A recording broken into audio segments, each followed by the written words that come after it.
South India Shopping Mall, The Wedding Mantra, Sarikotta Wedding Collection, South India Shopping Mall. మీరు నైమ్ని ఎందుకు target చేశారు అది చెప్తా అదే చెప్తా. నేను సరెండర్ అయినా నోట్రాల్లో ఉంటున్నా. మళ్ళా పటేల్ సుధాకర్ రెడ్డి నుంచి లెటర్ నాకు మీకా మళ్ళీ ఒకసారి కలవాలి అచ్చా అని లెటర్లో ఉన్నది. సరే అని చెప్పేసి పోయినా. ఎందుకు పోవాల్సి వచ్చింది నేను బయటికి, ఏం జరిగింది అని అంటే నేను చెప్పే కాడికి చెప్పిన ఉండి ఇట్లనే ఉండు. మొదటి నుంచి మళ్ళీ నేను ఎట్లా అని అంటే లేదు నీ స్థానం నీకే ఉంటుంది, అట్లా ఏం లేదు, వేరే కాయ పంపిద్దాం అట్లా అని అంటే నేనుండి సాధ్యం కాదన్నా అని చెప్పేసాను. అప్పటికి కొన్ని ఉండే మా మధ్యన ఇక అవన్నీ డిస్కషన్ చేసుకొని తర్వాత బయటికి వెళ్ళినప్పుడు ఏమన్నా అవకాశం ఉంటే కొంచెం సహకరించగలుగుతావా బయట అని అంటే నీకు మధ్యన నాకు మధ్యన అయితేనే చేయగలుగుతా, లేకపోతే నేను చేయలేను అనేటువంటిది క్లారిటీగా చెప్పేసిన. చర్చలు వచ్చినాయి అదే టైంలో. చర్చలలో ఇక పూర్తిగా ఏపీటీ పెట్టిండు. అపారవన్న ఈయన కలిసి మాట్లాడారు నాతో. ఏంటిది పలానా నయంను కొట్టాలి. దాంట్లో చర్చల సమయంలోనే పార్టీ ఆయన మీద దృష్టి పెట్టింది. అప్పటికే ఉన్నది కొట్టాలనేటువంటిది, కానీ దొరకట్లేడు అనేటువంటిది ఒకటి బాగా ఉన్నది. ఎట్లా అనేటువంటిది అంటే అప్పటికే 70% అయిపోయింది. ఆయన ఎక్కడెక్కడ తిరుగుతాడు, ఎవరెవరిని కలుస్తాడు అనేటువంటిది నాకు అంచనా ఉంది. కానీ ఎప్పుడైనా ప్రయత్నం చేశారా మీరు? ఆల్రెడీ ఇక చర్చలు అయిపోయినాయి. నల్గొండ జిల్లా సెక్రటరీ బయటికి వచ్చిండు, వెపన్స్ కూడా బయటకు వచ్చేసినాయి. యాక్షన్ జరిగే అటువంటి క్రమంలో ఒక కామ్రేడు ఆ యాక్షన్లో ఉంటాడు, తను అతనికి సరెండర్ అయ్యాడు. నయం సరెండర్ అయిపోయాడు. అతను కూడా మాతో పాటు ఉండాలి. సరెండర్ అయిపోయాడు. రవి దొరికిండు, జిల్లా సెక్రటరీ దొరికిండు. మా యాక్షన్ ప్లాన్ ఫెయిల్ అయింది. అంతకంటే ముందు నయం అనేక సార్లు నన్ను మాట్లాడాలని ప్రయత్నం చేసిండు, ఎత్తుకపోవాలని ప్రయత్నం చేసిండు.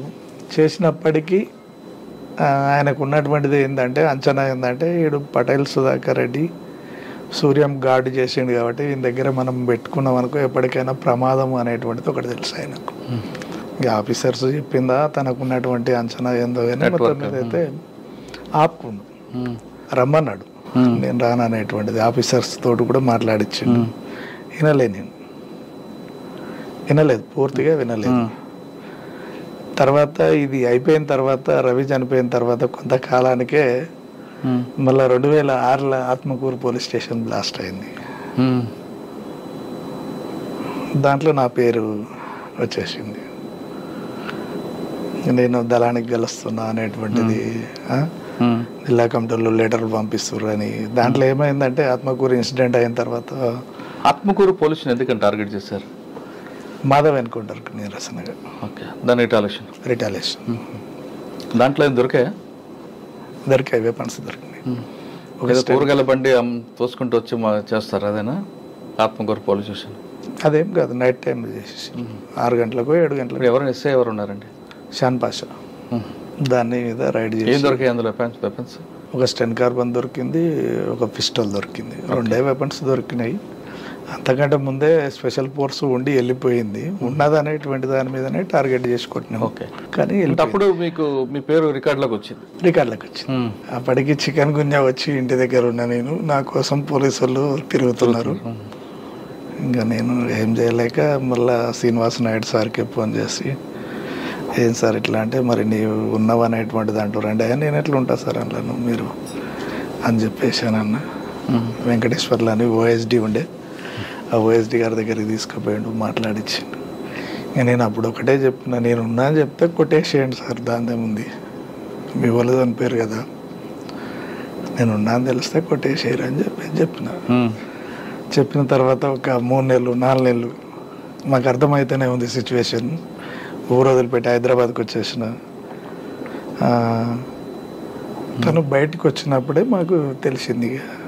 బయటకు వచ్చింది, ఇక మేము దొరికిపోయినాము. అప్పటికీ రాములతోటి చెప్తున్నా, రాములు ఖచ్చితంగా చెప్పేస్తాడు అనేటువంటి దాని అంచనా ఉంది నాకు. కొట్టిపడేద్దామని చెప్పేసినాం. తను అక్కడ ఇబ్రాహీంపట్నం ఎంపీపీ దగ్గరికి ఎవరి దగ్గరికి వస్తుండు. ఆన్నే లిఫ్ట్ చేసి కొట్టేస్తే అయిపోద్ది, పోలీసు వాళ్ళ కాడికి పోక ముందుకే అని చెప్పేసి అంటే లేదు అతనితోటి నేనే పిలిపిస్తా దగ్గరికి మాట్లాడదాంలే అని చెప్పేసానంటే డైరెక్ట్ ఎస్పీ దగ్గరికి సరెండర్ అయ్యిండు తను. పోలీస్ డిపార్ట్మెంట్కి చెప్తే మమ్మల్ని చంపేసేవాళ్ళు. నయంకి చెప్పిండు. ఎవరు? మహేష్. నయం ఏం చేసిందంటే డైరెక్ట్ ఫోన్లు మాకు చేసుడు పెట్టిండు. అటు రాములు బెదిరిస్తుండు, ఇటు నన్ను బెదిరిస్తుండు, భవనం శ్రీనివాసరెడ్డి అని ఉంటాడు తనను బెదిరిస్తుండు. నేను హైదరాబాద్లోనే ఉన్నా, కర్మనగట్లో ఉంటున్నా. అన్న తెలిసిందన్నా నీ గురించి అని తెలిసిందా అన్న. తెలిసింది. మంచిదన్నానన్న. ఏడ ఉన్నావు నువ్వు? దిల్సుఖ్ నగర్లో ఉన్నావు కదా అన్న. నేను దిల్సుఖ్ నగర్లోనే ఉన్నా, టీ తాగుతున్నా. పోతే కర్మనగట్లో ఇంటి కాడికి రూమ్ కాడికి పోతా, ఇంకా అంతే అని చెప్పేసి అన్న. అంత ధైర్యంగా చెప్తున్నావు ఏందన్నా, నీ మనసులో పంపించుకో, పంపి అని అన్న. ఫోన్ స్విచ్ ఆఫ్ చేసేసిన. స్విచ్ ఆఫ్ చేసి చిన్న బాబు మెసేజ్ చెప్పిన, ఏం లేదు జోబులో పైసలు ఉండాలి, ఎంతో 3,000-2,500 ఉన్నాయి, చాలా రైట్. ఇక ఎక్కడ ఉంటే ఖచ్చితంగా పోలీసు వాళ్ళన్నా కొట్టేస్తారు, నయం గారిని కొట్టేస్తాడు. ఏది వద్దిగా బయటికి వెళ్దామని చెప్పేసి తీసుకున్న. కర్నూలు ఆడికి వచ్చిన. కర్నూలు బస్సు ఎక్కేసిన. బెంగళూరు బస్సు ఎక్కిన. కర్నూలు ఎక్కితే డౌట్ వస్తుందని చెప్పేసి బెంగళూరు బస్సు ఎక్కి కర్నూలులో నాకు తెలిసినటువంటి హోటల్, అక్కడ నాకు షెల్టర్లు ఉండే. కర్నూలు అంతా తిరిగిన కాబట్టి నేను వచ్చిన వరకల్లా పోయి డోర్ కొట్టగానే తీసిరు. ఎక్కడే ఉన్నా 2 రోజులు 3 రోజులు 4 రోజులు ఇంకా తనతోటే వేరే ఒక ఏపీటీ పెట్టి పలానా ఏరియా ముచ్చుమార్ కాడ మనకు పలానా ఆయన ఉంటాడు, అక్కడ ఇచ్చిరండి, లెటర్ ఇచ్చిరండి అని చెప్పేసి ఒక లెటర్ రాసిన. నేను వేరే దగ్గర ఉంటానా అని చెప్పిన. అని మళ్ళీ ఇంటికి వేరే ఫోన్ నుంచి ఫోన్ చేసి మా అన్నని కర్నూలు వరకు రండి, మీరు కర్నూలు కూడా రాకండి, కర్నూలు యువతలనే అల్లంపూర్ వరకు రండి అని చెప్పేసి అక్కడికి పిలిపించి బాబుని వాళ్ళకు ఒప్పచెప్పి మళ్ళీ కర్నూలుకి వెళ్ళిపోయినా. కర్నూలుకి వెళ్ళిపోయినాక ఒకరోజు తర్వాత మళ్ళా వేరే ఫోన్ వచ్చింది, పార్టీ కాంటాక్ట్. అది కాంటాక్ట్ కాదు. సరే ఇక ఇదిగా నేను ఉండేమన్నంటే ఇక నాకు మీ కాంటాక్ట్ ఏం అవసరం లేదు, నేను నల్లమల్ల అంతా తెలుసు కాబట్టి నేను ఎక్కడ పోయినా నేను పార్టీని పట్టుకోగలుగుతా అనేటువంటిది ఉన్నా. ఇక రాములు అట్లనే ఉన్నాడు, భవనం శ్రీనివాసరెడ్డి ఉన్నాడు. ఇంకా వాళ్ళు కూడా ఎటు పోలేని పరిస్థితి. రాముల భార్య ప్రెగ్నెంట్ అప్పుడు, రాములేమో తీసుకుపోతే చంపుతాడు అనేటువంటిది. తర్వాత భవనం శ్రీనాథే ఇంకా అటు ఇటు కలిసి మళ్ళీ పార్టీ కాంటాక్ట్ పెట్టుకొని మళ్ళీ 2 నెలల తర్వాత 2 నెలలు నయంకు దొరకకుండా ఉన్నాం. తర్వాత మళ్ళీ పార్టీలోకి వెళ్ళిపోయినాం. మధ్య అడుగు కాడ ఏపీటీ. అన్న పార్టీకి రెండోసారి వెళ్ళక ముందు అక్కతో మీ పరిచయం ఎలా జరిగింది? మీ ఇద్దరికి పెళ్ళి ఎవరు చేశారు? ఈ పెళ్ళి అంటే అనుకున్నాము పార్టీ. అక్క మీకు నల్లమల్ల పరిచయం? నల్లమల్ల పరిచయం. నల్లమల్ల పరిచయం బయటికి వచ్చినాక పెళ్లి చేసుకున్నాం. అంటే పార్టీకి చెప్పే చేస్తున్నారా? ఇద్దరు ఒకటేసారి వచ్చినాం కదా, ఇద్దరం అరెస్ట్ అయినాం అనేటువంటిది స్టేట్మెంట్. అంటే అరెస్ట్ అయ్యాక పెళ్లి చేసుకున్నారా? తను ఇక నేను పోను అనేటువంటిది ఒకటి. నాకు ఎవరు లేరు, అమ్మా నాన్న ఎవరు లేరు, పోయినా చావాల్సిందే. అక్కకి పెళ్లి చేసుకుంటే మీరు చెప్పారా, అక్క మీకు చెప్పిందా ముందు? అందరూ పోలీస్ డిపార్ట్మెంట్ భార్యాభర్తలు అనుకుంటుంది అంతే. ఇంకా తీరా నేనే ఉండే ఇట్లా కాదు అనేటువంటిది అంటే తను ఇక ఖచ్చితంగా ఇక నేను పోలేను, నేను చచ్చిపోతా అన్నట్టు సర్లే ఇక ఉండని. ఎవరైతే ఎక్కడ పెళ్లి చేసుకున్నారు? ఇంటి దగ్గరనే చేసుకున్నాం. ఇక కలిసి ఉన్నాం అంతే. ఇంకా పెళ్ళి అనేటువంటిది ఏం లేదు, కలిసి సహజీవనం అంతే, భార్యాభర్తలు లెక్క. కానీ మీరు బయటకు వచ్చి అజ్ఞాతకు వెళ్ళిన తర్వాత నయీంకి మరైపు టార్గెట్ అయ్యారు మీరు? అంటే మీ చేతిలో నయీం ఎలా ఎస్కేప్ అయ్యాడు? ఎప్పుడైనా ఒక సంఘటన గుర్తుందా? అంటే ఇక మేము టీం ఫామ్ కాలేదు మాది. రవితోటే, జిల్లా సెక్రటరీ తోటే బ్రేక్ అయ్యింది. కానీ కొంతమంది పోలీసులు మిమ్మల్ని కానీ లేదా మిమ్మల్ని పర్టికులర్గా తీసుకెళ్ళి నయీంకి హ్యాండ్ ఓవర్ చేసే సంఘటన జరిగింది. నేను సెకండ్ సరెండర్ అయినప్పుడు ఎస్పీ ఆఫీసర్కే ఫోన్ వచ్చింది. ఎవరో నల్గొండ విజయ్ కుమార్ సార్ ఉన్నాడు. విజయ్ కుమార్ సార్. నేను ఇంకా మీడియా ముందుకు పోలేదు. ఎవరో ఒక ఆఫీసర్ వచ్చి ఇచ్చిండు, నాకు అంత పరిచయం కూడా లేదు. ఫోన్ మీకు ఇచ్చాడు? ఫోన్ మాట్లాడానంటే మాట్లాడమనంటే నేనుండి మాట్లాడినా. అన్న బాగున్నావా అనే వచ్చినావా, ఇంకా ముక్కలు చేస్తానంటే సరే మంచిది చేసుకోండి, చేయండి పర్వాలేదు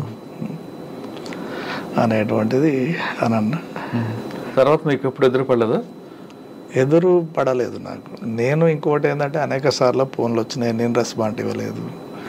మీడియాకు కూడా చెప్పలేదు, నేను మీడియాకు కూడా చెప్పలేదు, కూడా ఎక్కువ చెప్పలేదు. ఆయన బయటకు వచ్చాక ఖచ్చితంగా మిమ్మల్ని టార్గెట్ చేయాలి, చంపడం కోసం అయితే చస్తాడు అనేటువంటిది తెలుసు. చంపగలగడు, ఏం లేకున్నా నిరాయుధంగా ఉన్నా చంపుతాడు వాడు అనేటువంటిది తెలుసు. ఒకవేళ నయీం మీ మీద అటాక్ చేశాడు అనుకుంటే అప్పట్లో మీరు ఎలాగ దాన్ని చేయగలుగుతాం? ఎలా రిమూవ్ చేయగలుగుతాం? అంటే ఆయన రాడు కదా, మిమ్మల్ని ఏదో రకంగా ట్రాప్ చేస్తాడు, తీసుకెళ్ళి ఆయన హ్యాండ్ ఓవర్ చేస్తారు. అర్థమవుతుంది కదా మనకు, మనం ఇప్పుడు మన వైపు ఎవరున్నారు, ఏం చేస్తారు అనేటువంటిది క్లారిటీగా ఒక క్లారిటీ ఉంటుంది. అంటే కొత్త పరిచయాలు ఎక్కడి అనేటువంటిది. ఇంకోటి దరిదాపు కూడా తనతోటి పరిచయాలు ఉన్నటువంటి వ్యక్తులను కూడా నేను అవాయిడ్ చేసేది. ఓకే. అంటే నయీం మీద మీకు ఆల్రెడీ ఒక అభిప్రాయం ఉంది, ఆయన బెదిరింపులు ఇవన్నీ కూడా. ఆయన ఎన్కౌంటర్ అయిన తర్వాత మీకు ఏమనిపించింది? ఎప్పటికైనా చావాల్సిన వాడే అనిపించింది. మా చేతిలో చచ్చేటోడు ఎక్కడో చచ్చింది కదా అనేటువంటిది కొంత మిగిలి ఉండే. రెండోసారి అరెస్ట్ అయ్యి బయటకు వచ్చిన తర్వాత మీకు మీ జీవన విధానం ఎలాగెళ్ళింది? పార్టీ వైపు వెళ్దాం అనుకున్నారా, లేదు ప్రసాదంగా అక్కతో బాబు మీ ఫ్యామిలీ ఏదో ఉండాలి? సెకండ్ పోయినప్పుడు ఇక రాను అనేటువంటి కాన్సెప్ట్ తోటే వెళ్ళినా నేను. వాస్తవంగా ఆ బడికి ఇక మనం ఫస్ట్ వచ్చి తప్పు చేసినాం అనేటువంటిది ఒకటి. పోయిన తర్వాత కూడా పార్టీ అంతే రిసీవ్ చేసుకోవడం రెండవది. మనం వచ్చిన తర్వాత కుల వృత్తిని నమ్ముకొని నేను పనిచేసుకోవడం జరిగింది. ఓకే. మాది వడ్డెర క్యాస్ట్. బండ కొట్టుకుంటా బతికినాను. అది జనాలలో ఒక పేరు పడిపోయింది, తను ఏం చేయలేడు అనేటువంటిది. పోలీస్ ఆఫీసర్లకు కూడా వీడు అంతే పని చేసుకొని బతుకుతాడు, ఇంట్లో ఏలు పెట్టాడు అనేటువంటిది ఒకటి. చాలామంది మాజీలు, చాలామందిని కాదు కొంతమంది మాజీలు బయట రాగానే మాజీ అనే ఒక కార్డు తగిలించుకొని సెటిల్మెంట్లు చేస్తుంటారు. మరి మీరు అటువైపు వెళ్లకుండా మళ్ళా కులవృత్తిని ఎంచుకొని ప్రశాంత జీవితం ఎందుకు చేస్తున్నారు? అది ఈజీ కదా. నేను నేర్చుకున్నటువంటిది అది, నేను కామ్రేడ్ సూర్యం దగ్గర నేర్చుకున్నటువంటిది అది నాకు మంచిగా అనిపించింది. ఏం చెప్పారు కామ్రేడ్ సూర్యం? చేత కాకపోతే సపోర్ట్ చేయకుండా, కానీ ఉద్యమానికి నష్టం చేయొద్దు, ప్రజలకు నష్టం చేయొద్దు. అంటే కోట్లు ఉన్నటువంటి వాడు అదే అన్నం తింటాడు, మనం అంతే తింటాం. పూరి గుడిసెలు ఉన్నటువంటి వ్యక్తి అన్ని గంటలే నిద్రపోతుండు, బిల్డింగ్లో ఉన్నటువంటి వ్యక్తి అంతే నిద్రపోతుండు. ఆ మాటల ప్రభావం మీ మీద ఉంది? ఉన్నాయి, నాకున్నాయి. అంటే మీకు సూర్యం గారితో పాటు పటేల్ సుధాకర్ రెడ్డి గారు కూడా మాట చెప్పారు. సూర్యమే పటేల్, అవును, అలియాస్ పటేల్ సుధాకర్ రెడ్డి. ఇంకా అది బాగా ఇంకో మాట కూడా చెప్పారు కదా మీకు, ఏది చివరి వరకు చప్పుడు చేయకుండా ఉండాలని. అంతే. సరే, పటేల్ సుధాకర్ గారు మా రెండు వాక్యాలు కూడా మీకు బాగా ప్రభావితం చేశాయి. అదేవిధంగా తక్కిడిపల్లి వాసుదేవరావు గారు ఏం చెప్పలేదా? యాక్షన్ అంతే, అంతే, నో డైలాగ్స్, యాక్షన్ అంతే. నీకు ఏ వర్క్ చెప్పినా నీవే వర్క్ చేసినావు అంతే. మీ ఇద్దరు ఎప్పుడు విడిపోయారండి? ఎక్కువ కాలం పటేల్ సుధాకర్ రెడ్డి దగ్గరనే ఉండేది, అవసరం ఉన్నప్పుడు మాత్రం తనమ్మటి పోయేది అంతే. అలిపిరి సంఘటనలో ఆయన పేరు వచ్చింది, మీ పేరు ఎందుకు రాలేదు? నేను అప్పటికే సరెండర్ అయి ఉన్నా. సరెండర్ అయి ఉన్నా మీరు మీకు పెళ్ళలేదా చంద్రబాబు నాయుడు అటాక్ చేద్దామని? అంటే కొన్ని ఎట్లా ఉంటాయంటే నిర్మాణపరంగా రహస్య నిర్మాణాలు ఉంటాయి కాబట్టి మనం బయట ఉంటున్నాం అనేటువంటి దాంతో. ఆ తర్వాత చాలా యాక్షన్ జరిగాయి, ఎక్కడ కూడా మీ పేరు రాలేదా? అంటే మీకు ఆహ్వానం వచ్చింది అప్పుడు? ఇప్పుడు ఫస్ట్ నీకే తెలుస్తుంది అది.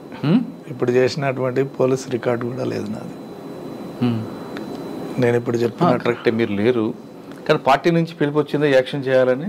రాలేదు, బయట వెళ్ళారు కాబట్టి పార్టీ కూడా నాకు ఇచ్చినటువంటిది ఒకటే టార్గెట్, ఆ టార్గెట్లో ఫెయిల్ అయినాం.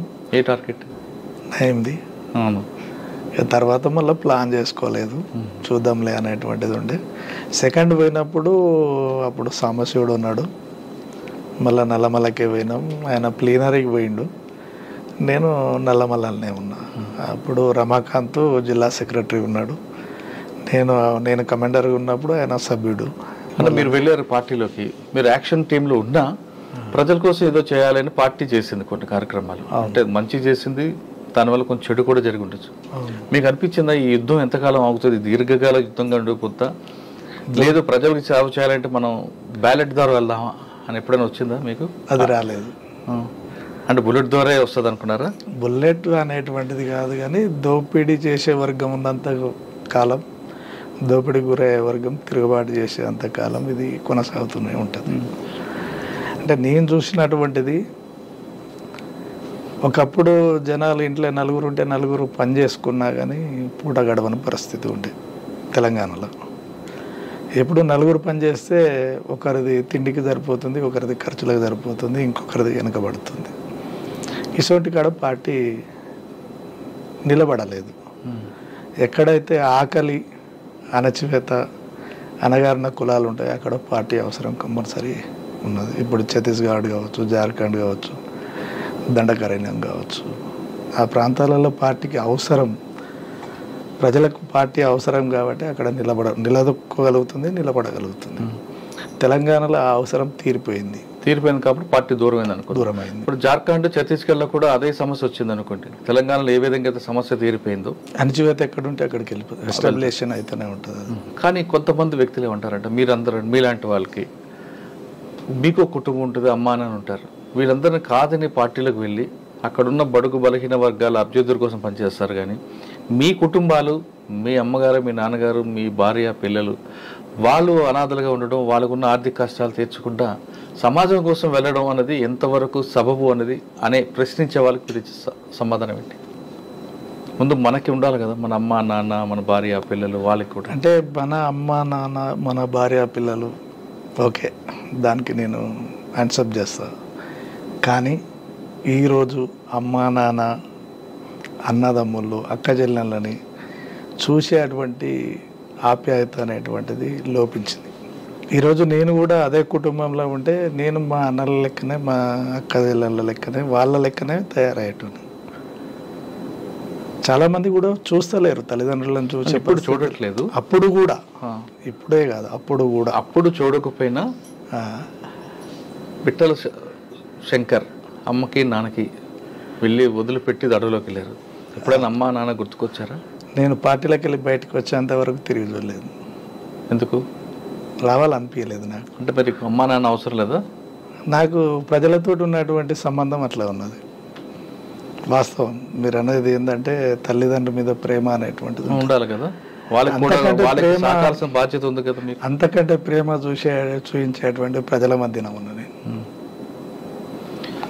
నేను అందరూ తప్పడట్లేదు, ప్రజలకు అమ్మా నాన్న కన్నా ఆ ప్రజలే మనకు ఎక్కువ ఆదరిస్తున్నారు కాబట్టి వాళ్ళ కోసం మీరు ముందుకు వెళ్ళారు, నేను కాదనట్లేదు, నేను దానికి 100% ఒప్పుకుంటా. కానీ మన అమ్మా నాన్నకి, మనకి జన్మనిచ్చిన అమ్మా నాన్నకి ఎవరు చూడాలి? దీనికి ఒకటి ఏంటంటే రక్త సంబంధం కన్నా వర్గ సంబంధం మిన్న 100% ఒప్పుకుంటా. కానీ మన అమ్మా నాన్న అనాథలుగా ఉండాల్సిందేనా అన్న ప్రశ్న లేరు కదా, వాళ్ళకి ఎవరు చూడాలి? ఇప్పుడు నీకు ఒక చిన్న ఉదాహరణ చెప్తా నేను. మా దగ్గర పొద్దుటూరు అనేటువంటి విలేజ్ ఉంటుంది. వెంకన్న అని ఉంటాడు, చంద్రయ్య ఆయన పేరు. చనిపోయాడు, ఎన్కౌంటర్లో చనిపోయాడు. తను వాళ్ళ కుటుంబంలో 3 అక్కజనులలో ఏమో ఉంటారు. 2 ఒక తమ్ముడు ఉంటాడు, తమ్ముడు ఎడ్డి ఆయనే. అమ్మ ఉండేది, నాన్న ఉండేది, ఒక చెల్లె ఎడ్డామని, ఒక అక్క పెళ్ళి అయింది. తను ఆర్ఎంపీగా చేస్తుండేవాడు భువనగిరిలోనో ఏమో.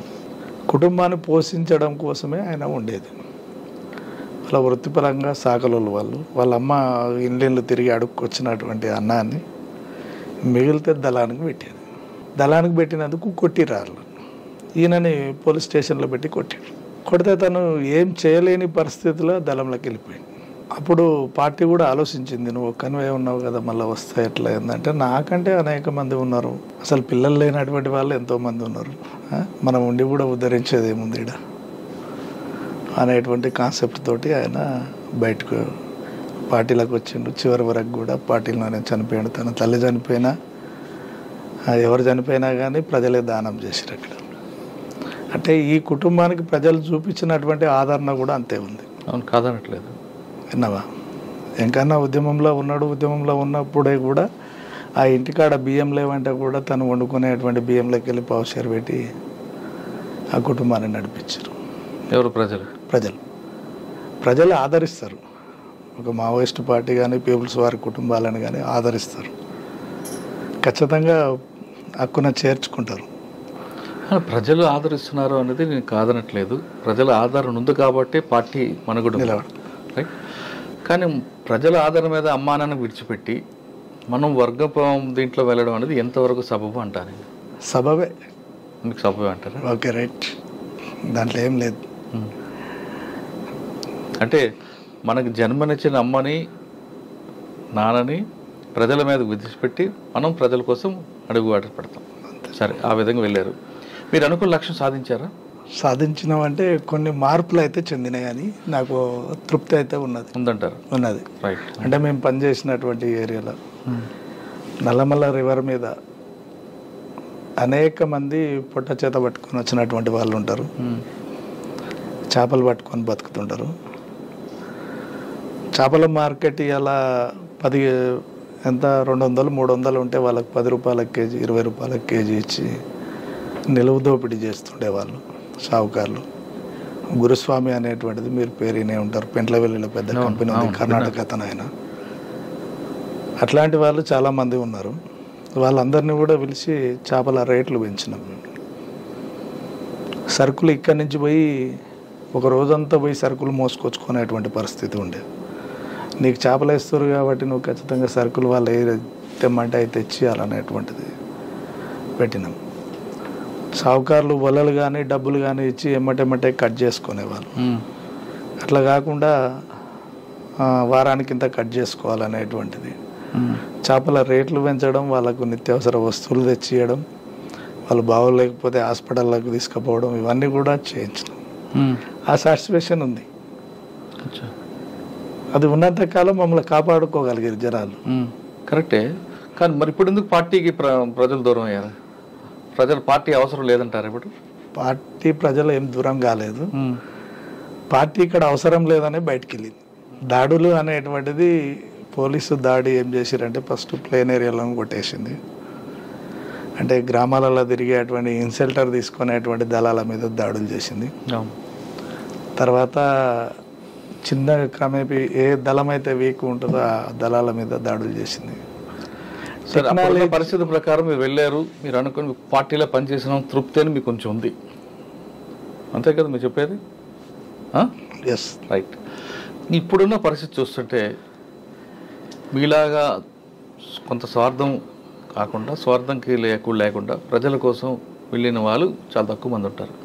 కానీ ఇప్పుడున్న యువత వాళ్ళకి ఎంతసేపు స్వార్థం, వాళ్ళ విలాసాలకు చూస్తున్న వాళ్ళకి మీకు ఏం చెప్పాలనిపిస్తుంటుంది?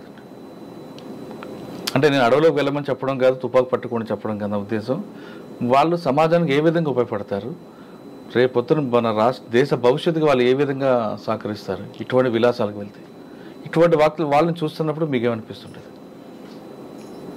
అయితే ఇప్పుడు ఉన్నటువంటి యువత ఏంటిదంటే కనీసం పక్కన ఏం జరుగుతుంది అనేటువంటిది కూడా పట్టించుకునే పరిస్థితి లేదు. యువత అనేటువంటిది అని అంటేనే ఆలోచించేటువంటి బలమైనటువంటి శక్తి. అది మంచి మార్గాన్ని ఎంచుకోవాలనేటువంటిది ఒకటి ఫస్ట్ సూచించేటువంటిది. ఈ వ్యసనాలకు సంబంధించినటువంటి లేకపోతే ఈ ఇతర దానికి సంబంధించినటువంటి వాటికి దూరంగా ఉంటూ తను కన్న తల్లిదండ్రుల కోసం లేకపోతే తన కుటుంబాల కోసం మంచిగా చదువుకొని ఉన్నతమైనటువంటి ఉద్యోగాల కోసం, ఉన్నతమైనటువంటి ఆలోచనల కోసం, లేదా సమాజంకి ఉపయోగపడేటువంటి ఆలోచనల కోసం పనిచేయాలనేటువంటిది నేను కోరుకునేటువంటి